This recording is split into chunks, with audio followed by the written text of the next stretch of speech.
Okay, good morning no mga kamaster. So, andito tayo ngayon sa Katiklan Port. Kakababa lang natin. Time check, alas 2:24 ng umaga. So, good morning sa lahat. Buti nga may mini driving kami. Paano kaya pag wala kaming mini driving light dito? Grabe, ganito pala yung Iloilo. 4 hours ang biyahe namin no mga kamaster. Solid, time check, alas 2:40 na madaling araw. So, ito yung loop na challenge sa pagra-rides. So, 'di ba? At sinabi ko na sa part 1 ng video na first time talaga nangyari sa akin 'to na ganitong bagay ng paglalakbay sa kalsada. So, lakasan lang ng loob. Total pag tunay ka na rider, talagang alam mo na lahat eh.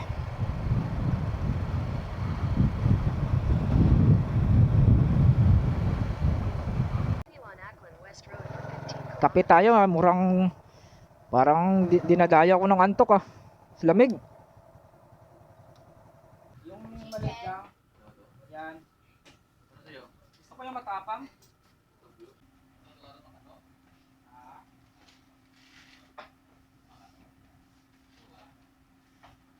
Stopover muna kami dito mga kamaster sa sa Aklan. Nag 7-Eleven muna kami ni Sir. Dahil medyo inabot kami ng antok. So time check is alas 3 na. Alas 3 na ba no? So alas 3 na ng madaling araw. So mga isang oras na rin yung biyahe namin galing dun sa may port. Ano yung port yun? Katiklan. Andiyan yung port ng Katiklan. Isang oras na rin kami bumiyahe. Binabaybay namin dito yung kahabaan ng Aklan. Yan. Nakalagpasan ng Nabas, puro kurbada ka. Oo, yung puro kurbada no? Ayan no? Grabe nakapatahimik yung lugar dito. Yan mga kamaster. Walang katao-tao. Oh. Kami lang yung tao. Dalawa lang kami yung pugi dito eh. Oh. Yan. Shout out. Ang kape. Bakit tayong kape? Ayan. Ito yung rides namin mga kamaster na pinakamalupit. At ito yun ay nasa-challenge talaga ako dito. Napasama ko kay Sir. So sa lahat ng mga gustong mag-rides na manggagaling ng Maynila at uwi ng Bacolod, kung mapadaan man ito yung video ko sa wall nyo, panoorin nyo ng buo para malalaman nyo, para mag-isip kayo kung ituloy nyo yung rides nyo. Nadadaan kayo ng Batangas na. Kung dadaan kayo ng Batangas at papunta ng Mindoro. Panoorin yung video para masaksihan nyo ang lahat ng mga ganap sa kalsada. Kape muna. Good morning. Good morning sa lahat mga idol. Good morning. Inaabot na tayo ng liwanag no mga kamaster. Nandito pa rin tayo sa kahabaan ng Rua City.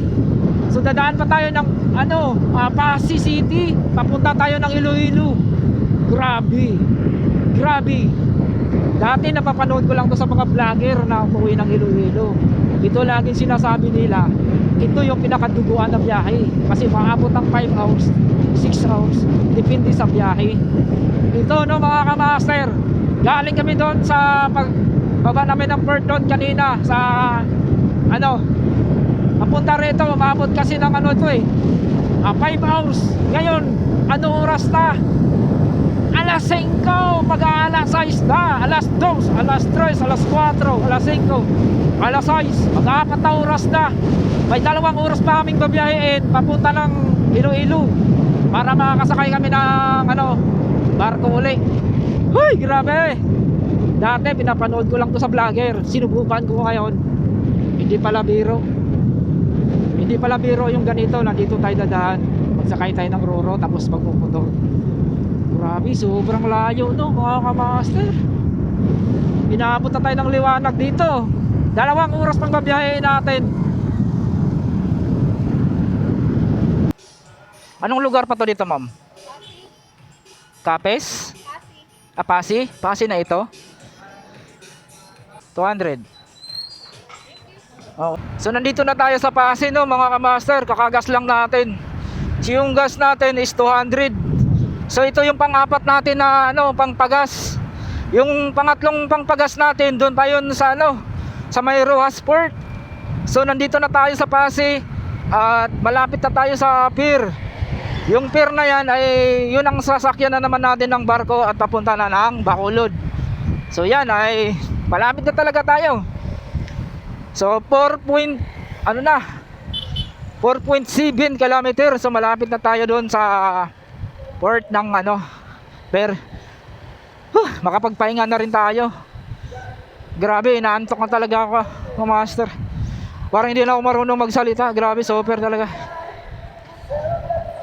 Grabe ang challenge yung ginawa ko sa araw na ito. Mag-alas 9 na. 8:47. Lagyan na natin alas 9 bago tayo makarating yung terminal. Grabe. Alas 2, alas 3, alas 4, alas 5, alas 6, alas 7, alas 8, alas 9. 7 oras mga kamaster yung biyahe. Bago natin narating ito yung terminal dito ng ano, papuntang Iloilo. Grabe. Solid yung biyahe.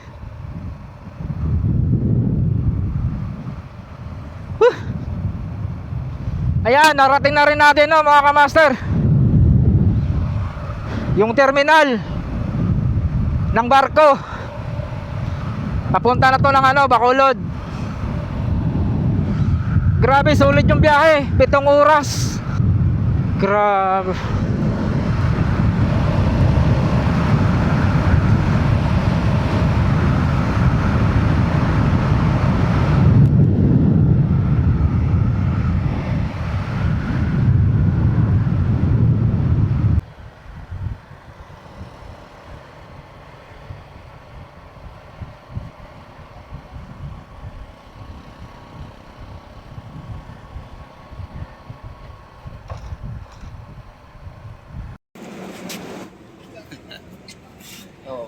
Hindi na ito Bacolod. Ilang oras ang biyahe natin? Isa't kalate. Mas lahat Pwede Bacolod na. 350 na naman yung ano natin eh, no? 350 yung bayad na naman namin dito. Tapos yung terminal fee 65. Alas 3. Wala natin pabayaran doon pagdating, no? Relax na. Kanin na lang sa kaulam. Oo, kanin lang sa kaulam. Na may sabaw. Yun, idol. I-update ko kayo sa lahat ng ginastos ko. Manila to Bacolod. So sa Batangas Port to Calapan, ang ginastos ko doon sa terminal pay ay 85 piso binayaran ko doon. And then, yung sa barko, kasama na ako doon, 1,300. And then, Rojas Port to Katiklan, may terminal fee na 65 piso. And then, yung barko, yung motor sa ako, ang binayaran ko ay 2,590.